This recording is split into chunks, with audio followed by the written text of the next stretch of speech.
오늘 본문은 우리가 하나님의 백성으로서 지혜롭게 살아가야 할 방법들을 제시해주고 있습니다.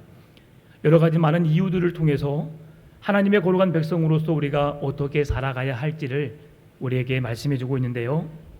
특별히 1절부터 9절까지 이어지는 말씀 속에서 맛있는 음식을 통해서 우리에게 교훈해주고 있습니다. 음식이 맛있고 입에 달고 우리가 즐겨 먹는 것처럼 우리가 살아가지만, 그러나 우리의 삶 속에서 음식처럼 우리에게 단 음식으로 우리를 유혹할 수 있거든요. 그래서 우리에게 탐심을 부리지 말 것을 말씀해주고 있는 것입니다. 오늘 말씀 속에서 1절에서 관원이라는 말씀 속에서 관원이 우리에게 음식을 대접해주고 있는 것을 말씀해주고 있는데요. 관원이라 하면 높은 직위 위에 있는 사람을 말하지요. 정치적으로 행정적인 권세를 가진 자를 말합니다. 그러면서 우리에게 무엇을 말씀해주고 있습니까? 무엇을 먹는 그 음식의 자리가 중요한 것이 아니라 누구와 함께 먹고 있느냐가 중요함을 말씀해주고 있거든요. 그러면서 그 음식을 받아 먹기를 우리에게 즐겨하라는 것이 아니라 음식 먹기를 우리가 거절하면 좋겠다라고 성경이 말씀해주고 있습니다. 왜 그렇습니까? 이 음식의 자리는 그냥 사랑하는 사람과 좋은 친구들과 관계 속에서 마음 편하게 먹는 음식이 아닙니다. 여기서 권세자, 관원이라고 하는 자에 의해서 우리의 마음이 흔들릴 수 있는 그런 식사의 자리라는 것을 우리에게 보여주고 있거든요. 여러분 기억하시나요? 한 20년 전, 한 30년 전, 예전에는 국회의원들이 국회의원에 나오게 되면 각 가정에 꿀을 돌렸던 그런 때가 있었습니다. 저도 어렸을 때 가만히 집에 있으면 누군가가 꿀을 가지고 집으로 들어옵니다. 그러면 그 꿀을 받아 들면 그 꿀에 포스트잇으로 딱 적혀 있습니다. 스티커가 붙어 있죠. 국회의원 후보 누구. 그러면 어떻습니까? 가지고 온 선물을 받은 부모님들께서 생각하시고 많이 고민하시겠죠. 그러면서 이렇게 말합니다. 결론적으로 투표를 하러 갈 때에 내가 받은 것을 어떻게 나 몰라라 할 수 있어. 받았기 때문에 그분 찍어줘야지. 그 사람이 어떤 사람인지, 이 시대의 지도자가 어떠해야 하는지 많은 말을 하다가 결국은 그 작은 뇌물로 인해서 마음을 뺏겨버리는 경우를 보았습니다. 여러분, 오늘 관원이라고 하는 것이 그것이거든요. 힘으로 의해서, 권력에 의해서 우리로 하여금 잘못된 선택을 하고 잘못된 길을 하고 탐욕으로 인하여서 우리가 그곳에 휩싸일 수밖에 없는 어리석은 인생이 될 수 있음을 막기 위해서 우리에게 말씀해주고 있는 것입니다. 2절은 한 걸음 더 나아가서 우리에게 말씀합니다. 내가 만일 음식을 탐하는 자이거든 내 목에 칼을 둘 것이니라. 아멘. 음식을 탐하는 사람이라면 조심해야 될 것을 말씀해주고 있죠. 먹는 것을 좋아한다고 무조건 먹는 자리에 참여하면 된다는 것을 금하고 있는 것입니다. 조심하라는 것이죠. 왜 목에 칼을 대라고 말할까요? 그것은 욕심을 내는 것을 반드시 절제해야 함을 비유적으로 우리에게 말씀해주고 있는 것입니다. 목은 탐욕을 의미합니다. 우리의 입속에 들어가는 일로 인하여서 우리의 마음과 생각이 흔들릴 수 있는 그 탐욕을 제어할 것을 어떻게 목에 칼을 대서라도 우리의 탐욕을 절제하고 제거해야 할 것을 말씀해주고 있거든요. 그래서 2절 말씀을 탐욕을 부리고 싶은 마음을 버리기 위해서 우리의 목에 칼을 겨누라는 말씀으로 그렇게 해석할 수도 있을 것 같습니다. 목에 칼을 겨누지 않고 탐욕에 져서 그 음식을 먹게 되면 우리가 분별력을 잃게 되고 또 우리가 서야 할 그 자리에 서지 못하게 됨을 성경은 금하기 위해서 이렇게 강한 메시지로 말씀하고 있는 것입니다. 또한 4절에서는 이렇게 말씀합니다. 부자가 되기에 애쓰지 말고 내 사사로운 지혜를 버릴지어다. 아멘. 부자가 되기 위해서 애쓰지 말라. 그리고 내 사사로운 지혜를 버리라라고 말합니다. 여러분, 왜 부자가 되기 위해서 노력하지 말라, 애쓰지 말라고 할까요? 성경이 부자가 되는 것을 금하고 있을까요? 그렇지 않습니다. 성경은 하나님의 말씀 앞에 검소하게, 겸손하게, 진실되게 살아가는 자들에게 주어지는, 그들에게 따라가는, 상응되는 복이 부입니다. 물질은 하나님의 백성들에게 주어지는 축복의 한 부분이거든요. 그런데 왜 물질을 이렇게 우리에게 따라가는 것을 금하고 계실까요? 그것은 우리가 물질을 다스리는 자가 아니라 물질의 노예가 되어서 물질을 쫓아가는 인생이 되기 때문에 그렇습니다. 여러분, 하나님은 우리에게 이 세상의 주인으로 이 세상을 창조하시고 세상의 모든 것을 우리의 것으로 주셨습니다. 우리는 이 세상의 주인된 삶을 살아가야 하거든요. 예수 그리스도 하나님의 이름을 힘입어서 우리는 다스리는 권세자로 살아가야 합니다. 그런데 우리는 종종 그 권세를 잃어버리고 물질의 노예로, 권세 있는 자들의 노예로 살아가는 어리석은 삶을 보게 되거든요. 그래서 주님은 탐욕에 대한 경고의 말씀으로 재물을 과하게 모으려다가 오히려 역효과가 날 수 있음을 우리에게 말씀해 주는 것입니다. 주님은 4절에서 부자가 되기에 애쓰지 말고 5절에서 돈을 쫓는 허무한 곳에 주목하여 살지 말라고 말씀해 주는 것이지요. 4절 하반절에서 내 사사로운 지혜를 버릴지어다라고 했을 때 왜 우리에게 여호와를 경외하는 것이 지식의 근본이라고 말씀하셨고 여호와를 경외하는 지혜로운 삶을 살라고 말씀하시는데 왜 사사로운 지혜를 버리라고 말씀하고 있을까? 그래서 우리가 성경을 이해하면서 이 본 글자 그대로 우리가 이해하게 되면 잘못된 오해를 살 수 있는 것을 깨닫게 되거든요. 이 말씀은 내 사사로운 지혜를 버릴지어다라고 하는 것은 무슨 말씀이냐면 내 지혜를 사용하여서 욕심을 멈추라는 말씀입니다. 하나님이 주신 지혜로 말미암아서 어떤 것이 옳고 그른지를 분별해 내어서 탐욕적인 마음을 제거하고 하나님 앞에서 올곧게 설 것을 말씀해 주는 메시지라는 것이지요. 그래서 과장된 방법을 통해서 과도한 식욕이나 욕망을 절제할 것을 오늘 4절에서 말씀해 주고 있다는 사실을 기억했으면 좋겠습니다. 그래서 마태복음 5장 29절 30절에서는 이렇게 말합니다. 내 오른 눈이 너를 실족하게 하거든 빼어 내버리라. 내 백처 중 하나가 없어지고 온 몸이 지옥에 던져지지 않는 것이 유익하며 또한 만일 내 오른손이 너를 실족하게 하거든 찍어 내버리라. 내 백처 중 하나가 없어지고 온 몸이 지옥에 던져지지 않는 것이 유익하니라. 아멘. 여러분, 이 말씀을 읽으면서 또한 우리가 오해할 수 있는 게 뭡니까? 내 눈으로 죄를 범하게 되면, 내 손이 죄를 범하게 되면 어떻게 한다? 빼어버리고 찍어버리라. 이렇게 이해하면 안 된다는 거죠. 우리의 눈이, 우리의 손이 그렇게 죄를 범할 수 있는 상황을 우리가 이해하고 인지하고 그렇게 되지 않게 하기 위해서 먼저 주의하고 노력하라는 것입니다. 눈을 빼어버리라, 손을 잘라버리라. 결론적으로 만약에 우리가 눈을 잃고 손을 잃음으로 인해서 우리의 영혼이 구원받는다면 그것이 더 유익하다는 것을 우리가 비유적으로 말씀해 주고 있는 것이지 잘못했을 때 눈을 빼어버리라는 말씀은 아닙니다. 그러니까 그런 결단적인 행동 하지 않기를 바랍니다. 네, 하나님이 주신 눈 우리에게 보라고 주신 거거든요. 손을 사용하라고 주신 것이거든요. 근데 그것을 내가 말씀대로 이룬다고 해서 내가 범죄했어 빼버려야지. 여러분, 이건 정말 어리석은 삶인 거거든요. 그래서 하나님이 주신 말씀이 뭡니까? 우리의 눈을 통해서 가장 범죄하기 쉬운 게 뭡니까?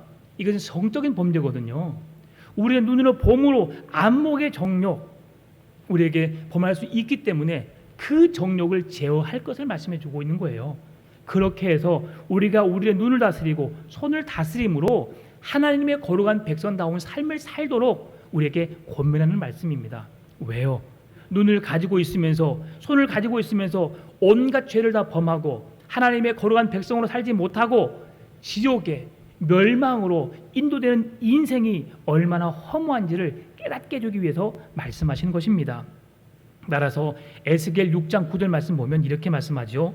너희 중에서 살아남는 자가 사로잡혀 이방인들 중에 있어서 나를 기억하되 그들이 음란한 마음으로 나를 떠나고 음란한 눈으로 우상을 섬겨 나를 근심하게 한 것을 기억하고 스스로 한탄하리니 이는 그 모든 가증한 일로 악을 행하였음이니라. 왜 눈을 빼라고 합니까? 가진 눈으로 죄를 범하였기 때문에, 가증한 일을 행하였기 때문에 주님은 그걸 빼버리는 것이 더 낫다고 표현하시는 것이죠. 그 말씀 무슨 말씀입니까? 눈을 빼라는 것이 아니라 가증한 나의 삶으로부터 돌이켜서 하나님의 거룩한 백성으로 살아가라는 것입니다. 오른손도 마찬가지이죠. 믿음의 길을 걸어가는 데 있어서 다른 사람에게 걸림돌이 되는 인생, 하나님의 영광을 가리우는 어리석은 인생을 살지 말고 하나님의 거룩한 백성으로 온전하게 손이 손으로서의 기능을 다할 수 있는 그런 삶을 살라고 하시는 것이죠. 쉽게 말하면 하나님께서 우리를 창조하신 창조의 질서에 맞는 삶을 살아내라고 하는 것입니다. 그래서 로마서 13장 3절 4절 말씀을 다시 한번 제가 읽어드릴게요. 다스리는 자들은 선한 일에 대하여 두려움이 되지 않고 악한 일에 대하여 되나니 내가 권세를 두려워하지 아니하려느냐. 선을 행하라. 그리하면 그에게 칭찬을 받으리라. 그는 하나님의 사역자가 되어 내게 선을 베푸는 자니라. 그러나 내가 악을 행하거든 두려워하라. 그가 공연히 칼을 가지지 아니하였으니 곧 하나님의 사역자가 되어 악을 행하는 자에게 진노하심을 따라 보응하는 자니라. 아멘. 오늘 잠언 23장 23장의 1절에서는 관원이라고 말씀해주고 있는데 로마서에서는 다스리는 자라고 말하고 있잖아요. 이렇게 말하는 이유가 무엇입니까? 다스리는 자에게, 여러분, 권세 있는 자에게 그 앞에 섰을 때에 우리가 두려워할 필요가 없음을 말씀해주고 있어요. 권세 있는 자, 다스리는 자는 여러분 어떤 자인지 아십니까? 그들은 하나님의 심부름꾼이라고 오늘 로마서에서 말씀해주고 있거든요. 하나님의 일을 대신 감당하는 자. 지금 코로나 시대입니다. 코로나로 어려움을 겪고 있죠. 여러분이 할 수 있는 최선의 방법은 무엇인가요? 그것은 방역 지침에 따라서 마스크를 착용하고 살아가는 것입니다. 마스크를 착용하고 마스크를 통해서 이 바이러스가 번식되지 않도록, 나로 인해서 더 다른 사람에게 침투되지 않도록 막아주는 일입니다. 이것은 우리가 할 수 있는 최선의 선택이고 최선의 삶이죠. 그런데 우리는 다른 사람을 위해서 할 수 있는 것은 아무것도 없습니다. 하나님께서 국가의 대표자들, 권세자들, 위정자들을 세우셨거든요. 그들을 통해서 백신을 개발하게 하고 방역 당국을 두어서 코로나를 검사하게 하고 이 나라와 안녕과 질서를 세워가는 일에 있어서 그들을 헌신하게 하는 이유가 무엇입니까? 우리의 헌신자로, 우리를 돕는 자로 그 위정자들을 세우셨다는 것을 보여주고 있거든요.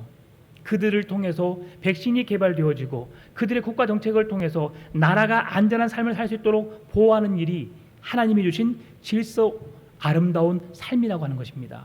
그래서 그들 앞에 우리가 섰을 때에 그들의 권세를 두려워할 것이 아니라 오히려 우리에게 선을 행하라고 말씀합니다. 여러분, 우리가 국가의 위정자들을 위해서 기도해야 하는 이유가 여기에 있습니다. 그들이 하나님의 법과 질서를 따라 하나님을 두려워하는 자로서 말씀 앞에 바로 서서 이 나라의 백성들에게 안전과 평안의 삶을 살 수 있도록 이끌어갈 수 있도록 옳은 분별력을 가지고 이 나라를 다스려 주시도록 기도해야 하는 것입니다. 더 나아가 그 자리에 믿는 우리 백성들이 그 자리에서 이 나라를 위해서, 백성들을 위해서 헌신하고 수고할 수 있는 섬김의 사람이 될 수 있도록 우리가 기도해야 할 것이고요. 우리의 자녀들이 그 자리에 서서 이 나라를 이끌어갈 수 있는 지도력을 가지고 살아가기를 위해서 더욱 기도해야 될 줄로 믿습니다. 그래서 우리는 국가 위정자들을 위해서, 여러분, 그들을 거부하고 내 뜻과 맞지 않다고 해서 강하게 그들을 어떻게 험담하는 인생이 아니라 오히려 그들을 믿어주고 그들을 위해서 기도해주면서 하나님의 뜻이 온전히 서도록 여러분 노력하는 것이 우리가 해야 할 일이라고 생각할 수 있습니다. 그래서 베드로전서 2장 13절 14절 말씀 보게 되면 인간의 모든 제도를 주를 위하여 순종하되 혹은 위에 있는 왕이나 혹은 그가 악행하는 자를 징벌하고 선행하는 자를 포상하기 위하여 보낸 총독에게 하라라고 말씀하시는 게 뭐냐면 국가의 위정자들에게 온전히 순종하라는 것이 아니거든요. 우리가 정말 뜨거운 마음을 가진 광주 땅 민주 항쟁에 우리는 열사들이 들끓는 도시 아닙니까? 그래서 이 나라의 반역을 일삼는 자가 아니라 나라를 바로 세워가기 위해서, 바른 법을 세워가기 위해서 그렇게 나의 생명을 아낌없이 헌신하고 희생했던 그 민족이 함께하는 나라, 광주 땅에 살고 있지 않습니까? 바르게 행하지 않는 그들을 향해서는 대항할 수 있어야 합니다. 잘못된 것을 잘못되었다고 말할 수 있는 그런 힘이 있어야 되거든요. 그것은 어떻게 가능합니까? 우리가 주님을 위해서 정직하게 진실되게 선을 행하며 살아갈 때에 바르게 살아가는 우리의 인생에 누가 뭐라 할 수 없거든요. 그래서 바른 것을 바르게 세워가기 위한 열심, 헌신, 노력이 분명히 있어야 합니다. 그렇게 할 때에 오늘 하나님께서 뭐라고 말씀하십니까? 베드로전서 2장 13절에 주를 위하여 순종하되, 국가의 위정자들에게, 정치 지도자들에게 우리가 순종해야 할 이유가 뭐냐면 주님을 위하여입니다. 주님의 영광을 위한 일이라면 이 일이 우리에게 순종의 삶이 더 낫다는 것을 말씀해주고 있는 것이죠. 잘못된 것에 순종하라는 것이 아닙니다. 옳고 그름에 대한 바른 분별력을 가지고 그들이 그 길을 열어갈 때에, 그 길을 행하려고 할 때에 그 길을 열어가는 것이, 따라가는 것이 좋음을 우리에게 말씀해 주는 것이죠. 따라서 우리는 일상생활 속에서 선을 행하며 믿음으로 살아가야 합니다. 이방인이나 비그리스도인들에게 책 잡히는 행동을 해서는 안 되는 것이지요. 그래서 지혜에 대한 좀 더 구체적으로 3절에서 우리가 어떻게 살아가야 할지를 말씀해 주고 있는데요. 그의 맛있는 음식을 탐하지 말라. 그것은 속이는 음식이니라. 여러분, 높은 직위에 있는 사람이 여러분과 함께 밥을 먹자고 합니다. 왜 밥을 먹자고 할까요? 여러분이 너무 좋아서, 여러분과 함께 있고 싶어서 밥을 사주는 걸까요? 결코 그렇지 않습니다.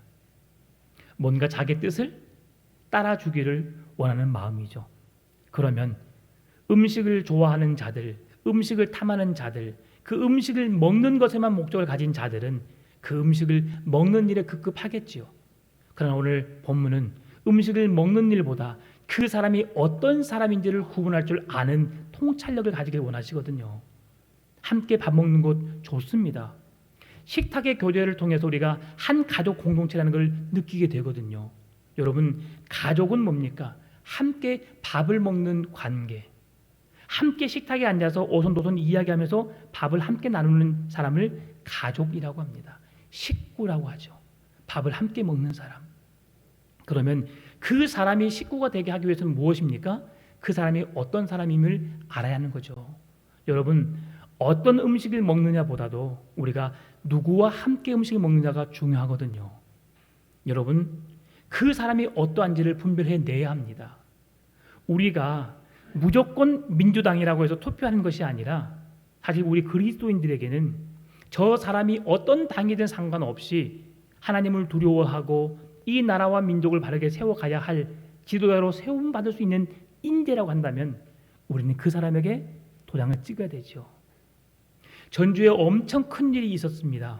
어떤 한 국회의원이 많은 돈을 횡령해가지고 자기 배를 실속으로 채운 한 의원이 있었어요. 그 사람은 정말 소외된 자, 어려운 사람들을 돈을 다 횡령하고 그들을 힘들게 했던 거의 사기꾼에 가까운 사람 중에 한 사람이었거든요. 그런데도 그 사람이 당선이 되더라고요. 당선이 되고 난 다음에 얼마 후에 법적인 조사를 통해서 그가 이제 어려움을 겪었던 일이 있거든요. 여러분, 우리는 바른 분별력을 가져야 합니다.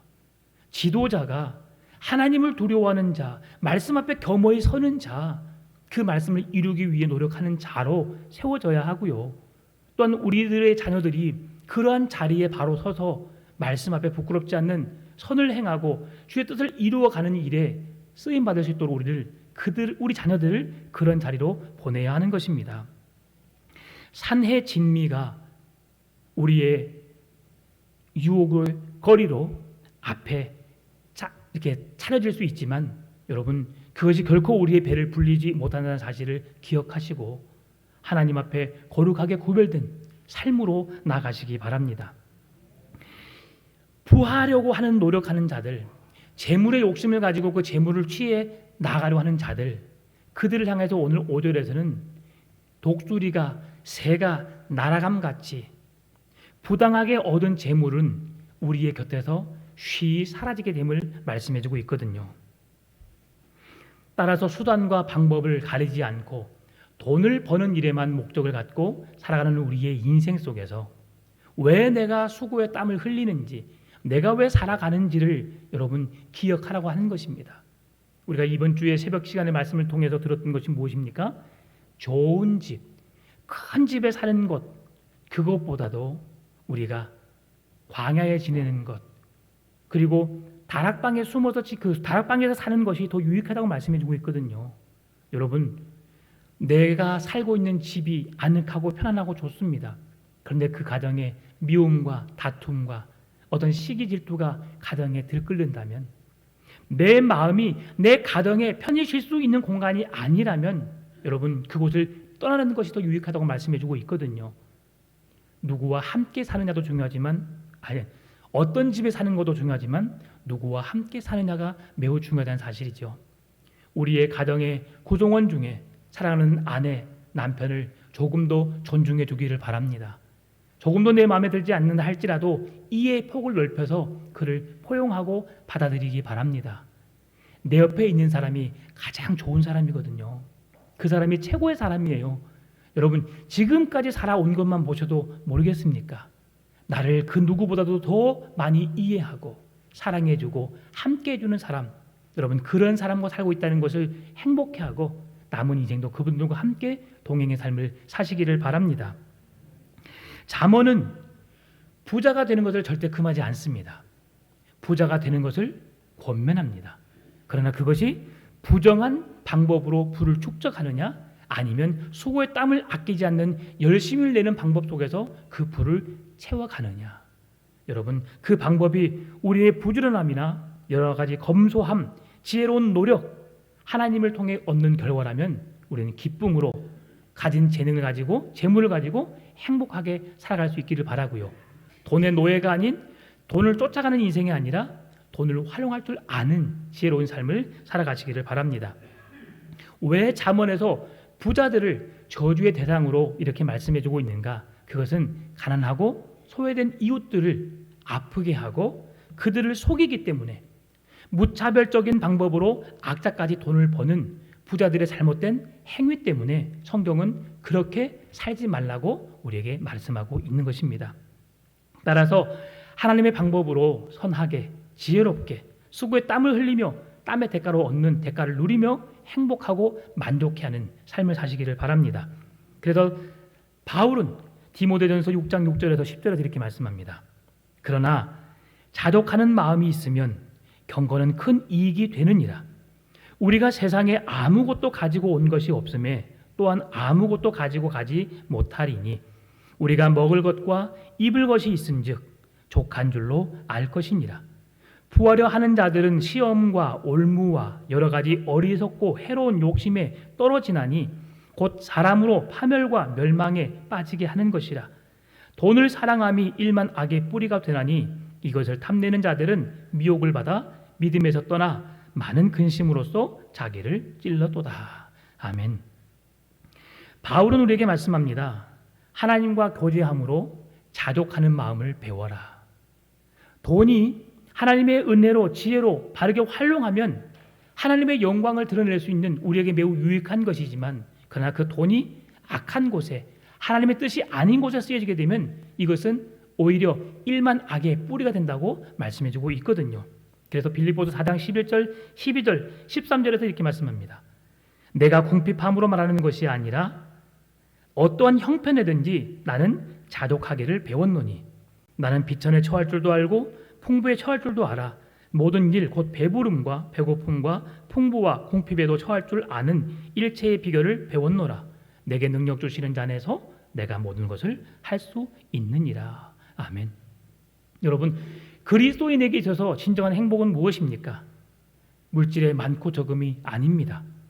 하나님과의 바른 관계에 있음을 깨닫게 되기를 바랍니다. 그래서 우리에게 그리스도를 경외하는 삶을 살라고 말씀하는 거죠. 바울이 없어서 굶주리고 허덕인 삶을 살아서 다른 사람에게 본이 되지 못해서 스스로 비천한 자의 삶에도 처하고 궁핍한 자의 삶에도 처하고 그리고 부한 자의 지혜로운 자의 삶에 처하는 자독의 방법을 배웠다라고 말하는 것이 아닙니다. 바울처럼 유능한 사람은 없었습니다. 바울처럼 실력 있는 사람이 없었지요. 바울은 로마 시민권자이고 유대인 중에 유대인이었고 학문적으로나 지식적으로나 물질적으로 풍성한 부유한 자였습니다. 어느 것 하나 그는 남 앞에 부끄러운 일이 없을 정도로 그런 삶을 살았던 사람이거든요. 그럼에도 불구하고 그가 왜 가장 천한 자들에게 낮은 자들에게 정말 소외되고 어려운 이웃들에게 가서 그들의 형편에 맞는 인생을 살았을까? 주님 때문입니다. 주님 때문에 그는 자족하는 삶을 배운 것이지요. 사랑하는 성도 여러분, 모든 상황을 극복할 수 있는 힘이 무엇입니까? 하나님이 주신 말씀의 능력이거든요. 우리의 삶에 말씀이 능력이 되고 지혜로운 삶이 되어서 그 말씀에 따라 움직여지는 우리의 삶이 인생이 되었으면 좋겠습니다.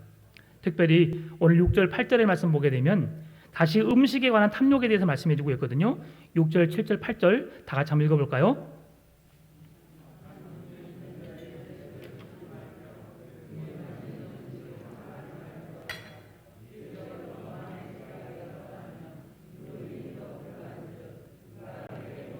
마시라 할지라도 그의 마음은 너와 함께 하지 아니함이라. 내가 조금 먹은 것도 토하겠고 내 아름다운 말도 헛된 대로 돌아가리라. 아멘. 다시 한번 묻겠습니다. 우리의 입으로 들어가는 것이 더러울까요? 우리의 입에서 나오는 것이 더러울까요? 예, 맞습니다. 우리의 입으로 들어가는 것은 우리의 삶을, 우리의 몸을 유익하게 하는 것들입니다. 몸에 해로운 것, 몸을 해치는 음식은 여러분 먹지 않잖아요. 그런데 우리가 먹는 음식보다 우리의 입에서 나오는 것이 우리를 해롭게 한다는 사실을 다시 한번 기억했으면 좋겠습니다. 사람은 우리의 인생 속에서 가장 많이 사용하고 있는 것이 우리의 입이거든요. 입을 통해서 고백되어지는 말을 통해서 성경에서 두 가지로 말하고 있습니다. 사람을 살리는 입, 사람을 죽이는 입. 여러분의 입술은 사람을 살리는 입으로 사용되고 있습니까? 아니면 사람을 죽이는 입술로 사용되고 있습니까? 여러분, 입으로서 거룩한 입술로서 하나님의 뜻을 이루는 말을 하며 살아갈 수 있기를 바랍니다. 특별히 오늘 6절에서 악한 눈이라고 말합니다. 악한 눈은 인색한 자를 말하거든요. 이 사람은 처음부터 함께 음식을 나눠 먹을 생각이 없는 자입니다. 이 사람은 그를 통해서 자기의 뜻을 행하려고 하는 자이거든요. 그래서 여러분, 어떤 음식을 먹느냐가 중요하지만 누구와 함께 먹느냐가 중요하다는 말씀을 드린 이유가 바로 여기 있습니다. 우리가 함께 식사를 잘 나눌 때에 정말 나를 사랑하는 마음으로 나와 함께 식탁의 교제를 나누고 싶은 진실한 마음으로 하고 있는지, 아니면 어떤 악한 의도를 가지고 나를 통해 그 음식을 먹게 함으로 인하여서 그 죄악된 삶을 살아가도록 나를 미혹하는 자인지, 이것은 분별력을 가지고 그 사람을 살피라고 말씀해주고 있는 거예요. 어떤 의도로, 어떤 마음으로 함께하고 있는가. 제가 조금 전에 할렐루야 찬양대에 찬양을 하면서 이런 생각을 해봤어요. 야, 정말 좋구나. 찬양이 너무 은혜스럽고 감사하구나. 그러면서 성도님들을 살펴봤어요. 내가 왜 이곳에 왔을까? 이 교회 와서 저에게 주신 메시지가 뭐냐면, 너는 양을 돌보는 목자다. 목자는 내 생명을 버리는 자이거든요. 내 양을, 사랑하는 양을 치는 것이 아니라 이 사람 저 사람의 양을 치는 목자라고 하는 것은 나는 자격 없는 자이지만 나로 인해서 하나님이 맡겨주신 양무리들을 잃지 않고 그들을 잘 돌보는 것이구나. 주인이 돌아왔을 때에 그 양무리들을 하나님 앞에 그대로 온전하게, 건강하게, 행복한 삶을 살아가는 양들로 그대로 하나님 앞에 올려드리는 것이구나. 그래서 정말 내가 해야 될 일이 무엇인가? 내 개인적인 이익, 욕구, 만족을 채우려고 하는 인생이 아니라 내가 죽어진다 할지라도 이것은 내가 걸어가야 할 길이구나. 그래서 여러분, 제가 생각을 바꾸기로 했습니다. 진짜 목자가 되어보자. 월급을 받는 사꾼 목자가 아니라 내게 주어진 시간, 내게 주어진 형편, 내가 받는 모든 것을 내가 부당하다 어떤다 이런 불평불만이 아니라 모든 것을 감사함으로 받자. 주님이 내게 맡겨주신 사명을 감당해내기 위해서. 이곳에 앉아 계신 분이 얼마나 소중한지 아십니까? 제가 보기에도 흡족한 하나님 보시기 얼마나 기뻐하실까요? 그래서 여러분께 부탁드립니다. 부족한 종을 위해서 기도해 주시고요. 특별히 셀리더 되신 분들, 제가 150명에 대한 성도님들 일일이 전화를 다 하기 쉽지 않습니다. 여러분, 성도가 어떠한지를 저희 계속 말씀해 주세요. 제가 그래야지 신방도 할 수 있고요. 제가 돌아볼 수 있거든요. 저도 나름 노력합니다. 계속 제가 이곳에 앉아 계신 분들을 거의 다 파악을 다 하고 있고요. 지금 100% 저는 다 이분들을 압니다. 연속 2주 오시고 한 2주 전에 오신 우리 조집사님도 제가 압니다. 제가 1대1 대면을 못 해봤지만 그냥 가까워지고 싶어요. 근데 이런 마음을 같이 하고 싶은 마음들, 제가 지금 교회에 보이지 않는 성도들 계속 파악하고 있습니다. 왜 그렇습니까? 사랑하기 때문에. 나에게 목자로서 사명을 감당할 수 있도록 내게 그 직임을 부여했기 때문에. 그래서 여러분, 누구와 함께 하느냐가 중요한 거죠. 함께 그런 아름다운 교회 공동체를 세워갔으면 좋겠습니다. 우리들 또한 그냥 교회 오는 사람을 누가 왔네라는 것이 아니라 따뜻하게 손을 잡아줬으면 좋겠어요. 옆에 있는 성도들 한번 바라볼까요? 참 잘 오셨습니다. 네. 정말 주님의 마음으로 사랑하고 축복합니다. 한 번 더 해볼까요? 사랑하고 축복합니다.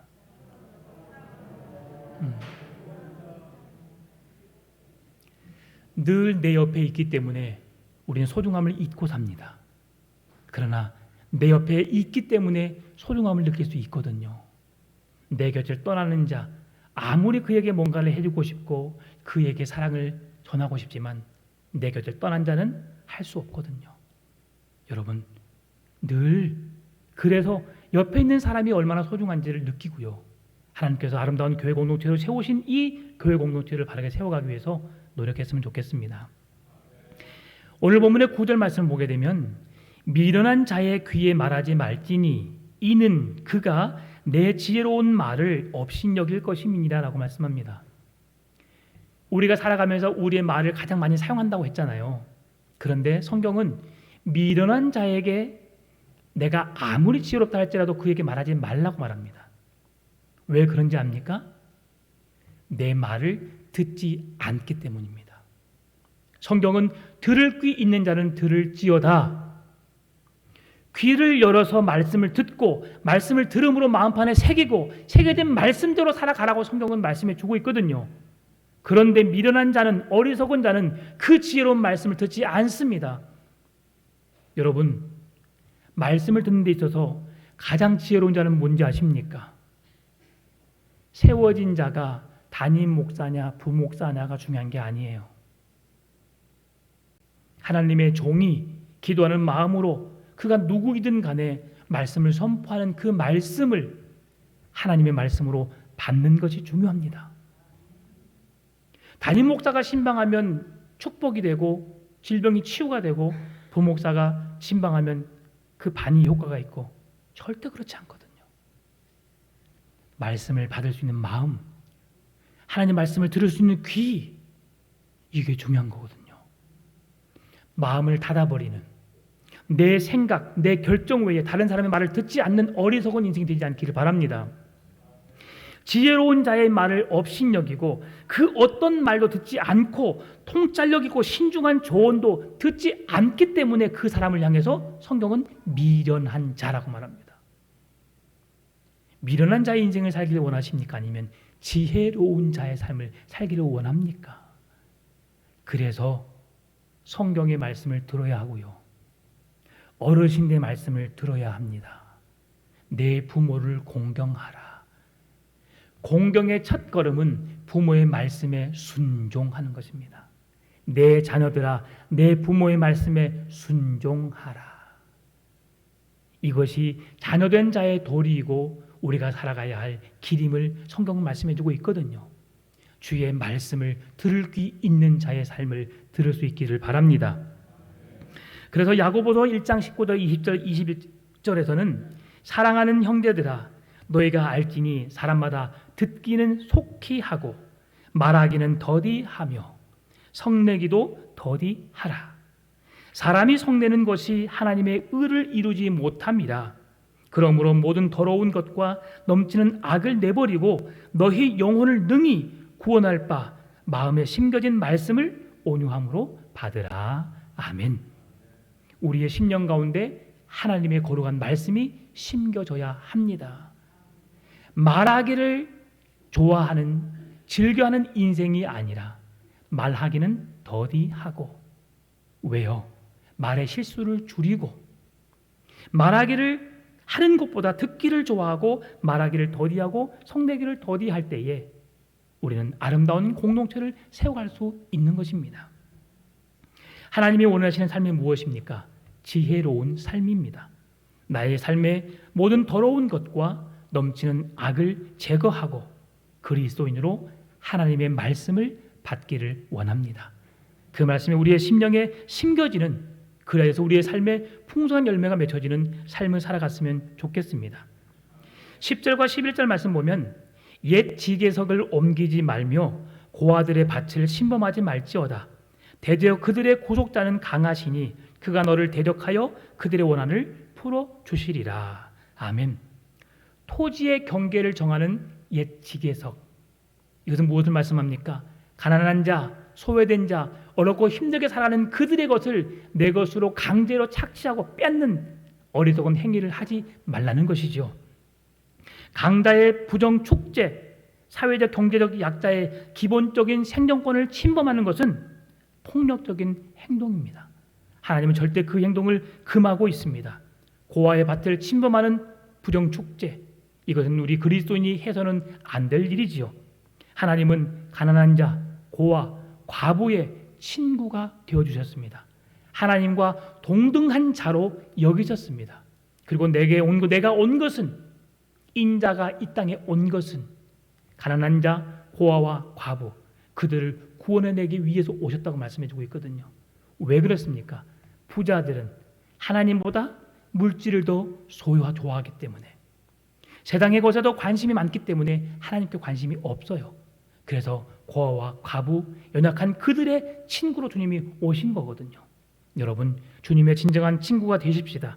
주님을 나로 하여금 주님의 은혜를 누리고 그 은혜로운 삶을 살아갈 수 있는 친구 되신 주님을 진정으로 만날 수 있기를 바랍니다. 마지막으로 12절로부터 14절까지 말씀은 우리에게 지혜로운 자녀를 어떻게 아름다운 가정을 세워가는 방법을 말씀해주고 있거든요. 12, 13, 14절 같이 읽겠습니다. 훈계에 착심하며 려고 하지 말라. 채찍으로 그를 때릴지라도 그가 죽지 아니하리라. 내가 그를 채찍으로 때리면 그 영혼을 수월에서 구원하리라. 아멘. 오늘 23장의 말씀이 자녀의 훈계에 대한 결론적인 메시지거든요.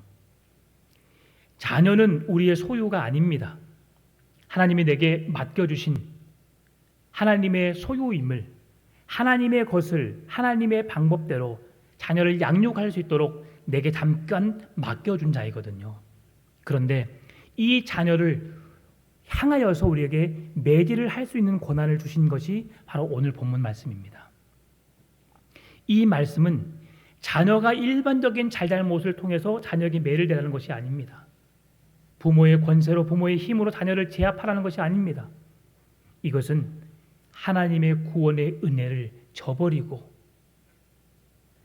믿음을 떠나 하나님을 떠나 살아가는 그 인생에게 깊은 절망, 수렁, 결국 지옥으로 빠져갈 수밖에 없는 그 인생에게 매를 들어서 그로 하여금 하나님의 구원으로 돌이키게 할 수 있도록 매를 사용하라고 말씀합니다.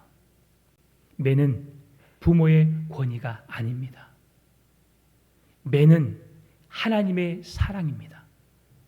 그 영혼을 하나님의 구원의 길로 바르게 세워가는 일에 매는 사용되어져야 합니다. 그래서 부모는 매를 들기 전에 하나님의 말씀 위에 든든히 서야 합니다. 그 말씀으로 자녀를 훈육해야 하고요. 그 말씀을 듣지 않는 자녀에게 매를 들어서라도 그에게 구원의 길로 돌이키게 하는 것이 하나님께서 부모에게 주신 숙제라고 하는 것을 잊지 않아야 합니다. 여러분, 맹모 삼천지교라는 말이 있습니다. 이것은 맹자의 어머니가 맹자를 교육하게 하기 위해서 주어지는 말인데요. 맹모는 3번 이사를 합니다. 맹자가 어려서부터 아버지를 여의고 어머니와 함께 살았지요. 처음 살게 된 곳이 공동묘지 근처였습니다. 날마다 아이고 아이고 곡하는 소리가 들리고 장례 행렬이 진행되는 모습을 보면서 맹자는 친구들과 함께 장례 놀이를 하면서 지냅니다. 이 모습을 본 맹모가 이래서는 안 되겠다라고 이사를 하지요. 그리고 어디로 이사합니까? 시장이 있는 근처로 이사를 합니다. 그러니 날마다 시장 근처에서 골라 싸. 이러니까 아이가 노는 모습이 뭡니까? 항상 골라입니다. 예.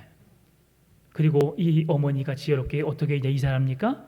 서당이 있는 근처로 이사를 합니다. 그러니 거기서 풍어를 읊지요. 공부를 합니다. 스스로 학문을 깨우치게 만드는 자리로 인도해 가지요. 이것은 되어지는 과정을 소개한 것뿐이 아니라 맹모가 지혜롭게 행동했던 것을 우리에게 소개해주고 있습니다. 왜 맹모가 처음에 살고 있는 곳이 공동묘지였을까요? 그 아이에게 뭔가를 깨우쳐주기 위함이었습니다. 모든 사람은 다 죽는다는 겁니다. 지식인이나 못 배운 사람이나 잘 사는 사람이나 못 사는 사람이나 모두가 다 죽는다는 것을, 모든 인생은 죽음으로 끝을 맺는다는 것을 교육하기 위함입니다. 왜 시장가로 가서 그에게 시장에 있는 골라를 보여줬을까요? 살아가는 경제적인 경제관을 깨우쳐주기 위함입니다. 사람이 어떻게 살아가는지, 이렇게 수고의 땀을 흘리며 노력하며 대가로 얻어지는 수입, 사람의 많은 관계 속에서 어떻게 내가 살아가야 할지를 보여준 것이죠. 그리고 장래의 행렬 속에서, 시장의 시끄러움 속에서 살아가는 그가 조용한 곳에서 공부하고 학문을 터득하는 그것을 보면서 자기도 모르게 그 학문에 심취할 수밖에 없는 환경을 만들어준 것이죠. 자녀에게 공부해 아무리 말해도 여러분 소용없습니다. 어떻게 하면 됩니까? 자녀 앞에서 책을 보면 되는 거예요. 자녀 앞에서 열심히 노력하면 되는 거예요. 남을 험담하고 비난하고 우리의 말하는 것들을 다 보고 배우거든요. 그래서 정말 항상 은혜스러운 말, 덕스러운 말, 내 삶을 통해서 공부하고 늘 배우는 모습을 보여주면 아이들은 그 모습을 따라하게 되어 있습니다. 사랑하는 성도 여러분, 성경을 보게 되면 사무엘상 2장에 보게 되면 지혜롭지 못한 아버지가 있었어요. 누구지요? 엘리 제사장입니다. 그는 자신 농사에 망쳤던 인생이거든요. 어떻게 했습니까? 두 아들 홈니와 비느하스가 제사장이었지만 하나님의 것까지도 자기 것으로 취하는 어리석은 삶을 삶에도 불구하고 그들에게 채찍을 들지 않았어요. 결국 내버려 둠으로 인해서 하나님이 그들의 생명을 거둬 가시게 된 거죠. 여러분, 우리는 어떤 농사를 지고 계십니까?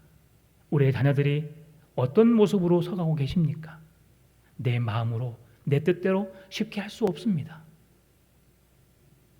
그러나 주님께 맡기면, 주님께 그 길을 내어드리면 가능할 줄 믿습니다. 기도로, 말씀으로, 사랑으로 훈육하고 가르치십시다. 결국 그가 믿음의 길을 떠나고 욕심을 통해서 부정한 방법으로 사회에 악을 끼치는 어리석은 미련한 삶을 살게 된다면 채찍을 들고 그를 훈계합시다. 그리고 말씀의 길로 하나님의 기뻐하신 자리로 돌아오도록 여러분 그들을 바르게 인도해 나가십시다. 자녀를 사랑할수록 훈계해야 합니다. 부모가 자녀의 잘못을 바로잡기 위해 매를 드는 것은 결론적으로 그의 영혼을 수월의 죽음에서 구원하는 역할을 우리에게 말씀해 주고 있습니다. 날마다의 삶에 하나님의 인도하심이 있도록 모든 걸 하나님께 맡기고 의지하면서 어리석은 삶, 누구와 나에게 잘못된 길로 가게 한다면 하나님의 지혜로 분별력을 가지고 믿음의 길 걸어가고 하나님의 기쁨이 되는 온전한 삶을 살아가는 여러분의 삶이 되시기를 주의 이름으로 축원합니다. 참 좋으신 아버지 하나님 감사합니다. 주의 은혜로 말씀으로 살아내게 하여 주시고 하나님 말씀의 능력으로 우리의 삶을 살아가는 온전한 삶이 되게 하여 주옵소서. 감사합니다. 살아계신 예수님의 이름으로 기도드립니다. 아멘.